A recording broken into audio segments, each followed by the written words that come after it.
On Saturday, the Prime Minister's proposition for an untried voice to be inserted into the Constitution was rejected in every state of our nation.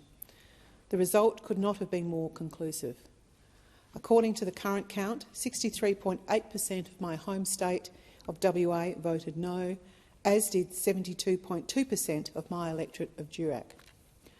Whilst we thank sincerely all the volunteers and acknowledge how lucky we are to have free and fair referendums in this country, there's no escaping that most Australians believe this was a complete waste of time and money.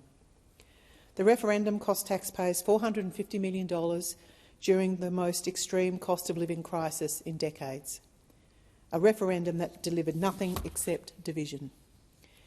But it didn't have to be this way. The Prime Minister continuously dismissed practical concerns and questions and instead went all in on the vibe of the voice. He refused to hold a constitutional convention and chose not to strike a compromise that could have succeeded. To lose in such a landslide is an indictment on his leadership. I think it's clear he has lost some standing within his own party.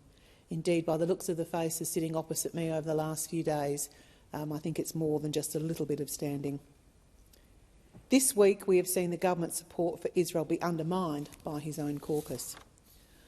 Not only has he let down the activist wing of his party, but he has also let down our Indigenous Australians. Some in the Yes campaign have proclaimed this result as a rejection of the Indigenous community. Frankly, that could not be farther from the truth.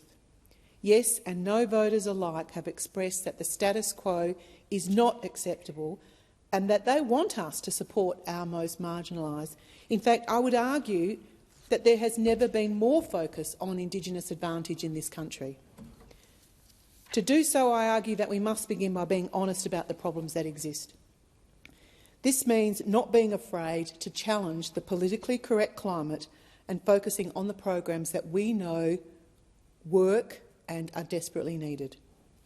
Programs to address the big issues of getting more kids to school, making the home a safe place, kids to stop having kids, parents to have skills and a job. It's common sense that the biggest threat to the success of the next generation isn't what happened decades ago or centuries ago, but what is happening today. Yet Labor are standing in the way of practical solutions. Yesterday, in the other place, Labor and the Greens voted against a motion calling for a royal commission into child sexual abuse in Indigenous communities. Such an inquiry would practically address the disgraceful abuse being inflicted today. Protecting children from harm should be our #1 priority in this place, even if it highlights an ugly reality. Quite frankly, we've just got to be brave enough, and we're not. The motion also called for an inquiry into the current billions of dollars of expenditure in this space.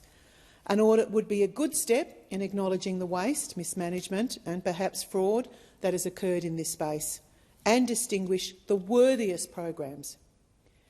Our forward-looking strategy should consist, firstly, of income management for welfare recipients in our most vulnerable communities, like the cashless debit card. This would get more food on the dinner table and less alcohol abuse in the household. We also need to acknowledge the scourge of domestic violence. Between 2015 and 2019, an Indigenous female was 7.6 times more likely to die by homicide as a non-Indigenous female. Yet we know far more attention is paid when the victim is a middle-class white woman in the suburbs than an Indigenous woman in regional Australia. Frankly, this is shameful, and we need to really address these issues. Why are we discriminating against Aboriginal women? Honestly, it breaks my heart when I think about the women in my electorate that nobody thinks what happens to them is important. But likewise, we should be investing in education and youth diversionary programs that seek to increase school attendance and healthy relationships between Indigenous kids and their community.